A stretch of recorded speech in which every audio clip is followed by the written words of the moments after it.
मशवरा देता हूं हुकूमत को और वजीर कानून को मशवरा देता हूं कि ना फिरौन की हुकूमत सारी जिंदगी रही, ना नमरूद रहा, ना जाज बिन यूसुफ रहा, ना यजीद रहा। और यार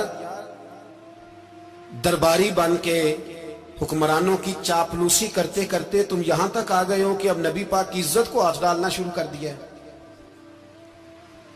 और आप यकीन करें सियासी जमातों का इतना बुरा हाल है कि इनके लीडर के बारे में कोई बात करे तो पागल हो जाते हैं ये एहतजाज कर करके। और उसने डायरेक्ट कह दिया कि खत्म नबूवत का मसला ही कोई नहीं, जो दीन की बुनियाद है, किसी को परवाह नहीं। मुझे तो उन लोगों की फिक्र हो रही है जिन लोगों ने इन्हें वोट दिए हैं, वो अल्लाह को क्या जवाब देंगे। और ये अल्लाह माशाल्लाह सारी सियासी जमातें इस तरह की। और मेरा वजीर कानून साहब को भी मशवरा है कि जिंदगी बड़ी थोड़ी है, बड़ी थोड़ी। अल्लाह सबको माफ करता है, अपने रसूल के गद्दारों को माफ नहीं करता। और यहां तुम्हारी गाड़ियों पे झंडे लगे हुए हैं, वहां भी तुम्हारे झंडे लगेंगे, पर इसलिए लगेंगे कि ये गद्दार है नामूसे रिसालत के। ये झंडे लगेंगे। शर्म करो और डर जाओ, बस कर दो। तुम्हारे मुंह में अब दांत पूरे नहीं रहे। कोई शुगर का मरीज है तो कोई ब्लड प्रेशर का, तो कोई हार्ट का, तो कोई कैंसर का। शर्म करो और अपनी कब्र की भी थोड़ी सी फिक्र करो। बताओ पाकिस्तान के कितने सदर गुजरे, वजीर आजम गुजरे, तो उनकी कब्रें कहां हैं? कोई जाता है उनकी कब्रों पे? किसी को खबर है? क्यों अपने लिए जहन्नम इकट्ठी करते? सारा कुछ दुनियादारी रह गई है, सारा कुछ सिर्फ यही रह गया। हजरत अबू बकर सरदार थे, हजरत उमर सरदार थे कबीले, हजरत उस्मान सरदार थे। उन्होंने सरदारियों को ठोकर मार के रसूलुल्लाह के कदमों में बैठना पसंद किया। सरदारियां छोड़ के गुलाम बन गए। तुम सरदारियां बचाने के लिए रसूलुल्लाह की गद्दारी करते हो, शर्म नहीं आती। और कौम शिकवा है मुझे इन लोगों से जो मौलवी तो कह देते हैं तू सियासत नकार, और किसी सियासतदान को मना नहीं करते कि जब तुझे सूरत फातिहा भी नहीं आती तो तुझे किसने इजाजत दिया इतनी बड़ी बात। और मैंने पिछले से पिछले जुम्मे भी कहा था, फिर कहता हूं और ऑन दी रिकॉर्ड कहता हूं, मरज़ई कल भी काफिर थे, आज भी काफिर और कयामत तक। और जो उनके कुफर में शक करे वो भी, और पक्का बेईमान है, काफिर है। वो वजीर कानून हो या सुबाई हो या विफाकी हो, मन शक्का फी कुफर ही फकत कफर। जो मरज़ई के कुफर में शक करे वो भी काफिर है। हमारे रसूल आखिरी रसूल है। हम किसी को ये इजाजत नहीं देंगे कि वो खत्म नबूवत में रखड़ा डालने की कोशिश करे।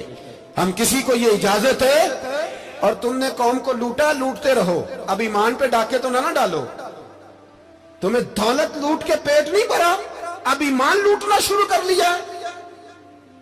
तुम्हारा फैक्ट्रियां लूटकर, कौमी खजाना लूटकर पेट नहीं भरा। बेईमानो, अब दीन बेचकर अपनी हुकूमतें पक्की करोगे। और वो लोग भी तैयार हो जाएं जो इन बेईमानों को मुंतखब करते हैं, उनसे भी सवाल करेगा खत्म नबुव्वत का मौजू क़यामत के दिन कि तुम बताओ। इनको सपोर्ट करते थे जो रसूलुल्लाह सल्लल्लाहु अलैहि वसल्लम के बाद भी किसी नबी को नबी मानना दुरुस्त जानते थे। शर्म आनी चाहिए, ख्याल होना चाहिए। और मैंने कहा कि हमारा दिल नहीं चाहता, आप यकीन करें, तो हमें शौक है जुलूस निकालने का, तुम्हारे खिलाफ बातें करने का। तुमने रोज थर्मामीटर निकाला होता है, चेक करते हो कि ईमान कितना है कितना नहीं है। ये पाकिस्तान अगर सूबा सिंध है तो हजरत अब्दुल्ला शाह गाजी का है, अगर बलोचिस्तान है तो हजरत बाबा अब्दुल रहमान का है, और अगर पेशावर है तो वो सूफिया का है, और अगर ये धरती पंजाब है तो ये दाता अली अजमेरी की है, ये बाबा फरीदुद्दीन की है। इसमें किसी गद्दार को कब्जा करने की इजाजत बिल्कुल नहीं मिलेगी। और हम वो लोग भी नहीं जो चुप करके अंदर सोते रहे, कौम जो करती है करती रहे, हमें परवाह नहीं। ना, ऐसी कोई बात नहीं। कोई बंदा ना समझे कि इन्हें होश नहीं, इन्हें पता नहीं, हमें सारा कुछ ही आता है। फिर अगर कल को कोई मुमताज कादरी पैदा हो गया तो शिकवा ना करना। कल को फिर से आमर चीमा निकल आया तो शिकायत ना करना, याद रखना।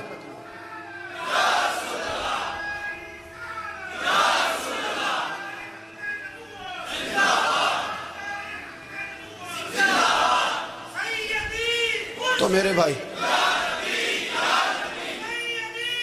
खोल के बोलो, या नबी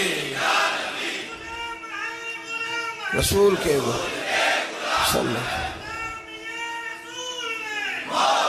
تو یہ مشورہ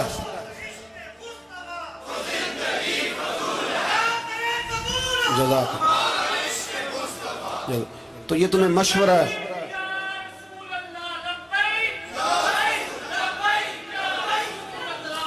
میری بات سنیں، یاد رکھیں، یہ لوگ بعد میں پچھتاتے ہیں، پھر مناظرے کراتے پھرتے ہیں اس نے صحیح کیا کہ غلط کیا، پھر انہیں ہوش آتی ہے بعد میں، پھر ان کے ہواری نکل کے میدانوں میں دلیلیں دیتے ہیں.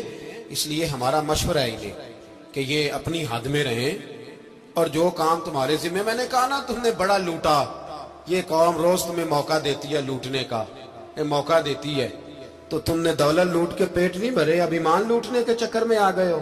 یاد رکھو، مسلمان گناہگار ہیں، غدار نہیں ہیں. تمہیں دولت لوٹنے کا تو شاید موقع مل گیا ہے، پر ایمان لوٹنے کا موقع نہیں ملے گا. تو اس لیے اس کو لگام دو. اور ویسے بھی کتا جو پالتو ہوتا ہے نا، اس کو گھر کے اندر سنگلی سے باندھ کے رکھنا چاہیے.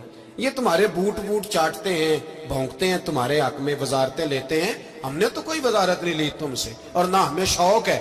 اس لیے کہ ممبری کیا کرنی ہے جس کو ممبر رسول عطا کر دیا جائے؟ اس نے کیا کرنی ہے یہ ممبریاں جس کو پکا ممبر رسول دے دیا جائے؟ تو اس لیے اس سے باہر آؤ. میں نے کہا بڑے بڑے نمرود، فرعون، قارون دفن ہے، تمہارا بھی نام تک نہیں ہوگا، بالکل نام نہیں ہوگا. اس لیے ہمارا مشورہ، اور آپ لوگ بھی آئیں نا یہ اگلے سال، تو ان کو کھڑا کر کے پوچھ لینا، اسلامی جمہوریہ پاکستان کا تم نے ایم پی ایم نے بننا ہے، پہلا کلمہ ہی صحیح سنا دو. چلو خدا کا واسطہ یہی بتا دو کہ تمہیں نماز بھی ڈھب سے آتی ہے کہ نہیں. اور آپ کی موج ہے، آپ بٹھا لیتے ہیں سر پہ، کیا کریں، سمجھانے والے مفت گناہگار ہو گئے اور بہکانے والے سب تمہارے یار ہو گئے. اس لیے یہ چھیڑتے ہیں جان بوجھ کے. اور پھر جب کوئی ممتاز قادری علیہ رحمہ پیدا ہوتے ہیں، پھر انہیں دشواری ہوتی ہے، پھر ان کا جینا مشکل ہو جاتا ہے. یہ موقع دیتے ہیں، پتہ نہیں کس کے ایجنڈے پہ عمل کر رہے ہیں. میرا سوال یہ ہے، میں نے پچھلے جمعے پھر میرا سوال ہے کہ میں پوچھتا ہوں، اس آدمی کو ضرورت کیا ہے ختم نبوت پر بات کرنے؟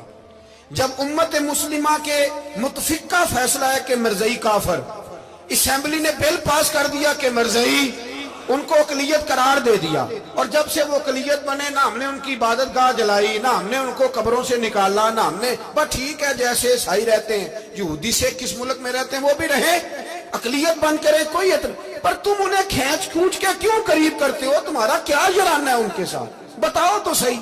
ان لوگوں سے ان کو چاہیے اپنے منہ میں لگام ڈالیں، اور اگر نہیں ڈالیں گے پھر انشاءاللہ ڈالی جائے گی، اور بڑی تگڑی ڈلے گی، اور پھر ایسی ڈلے گی. سلمان تاثیر جب مرا تھا نا، تو 5-5 لاکھ روپیہ مولویوں کو آفر کی جنازہ پڑھاؤ، 5-5 لاکھ روپیہ چھوٹے چھوٹے مولویوں کو. اور داتا صاحب کی مسجد کے خطیب بھی صوبائی جو تھے، وہ خطیب تھے، ملازم تھے، انہوں نے کہا کہ ایمان نہیں بیچنا، نکالنا ہے نوکری سے تو نکال دو.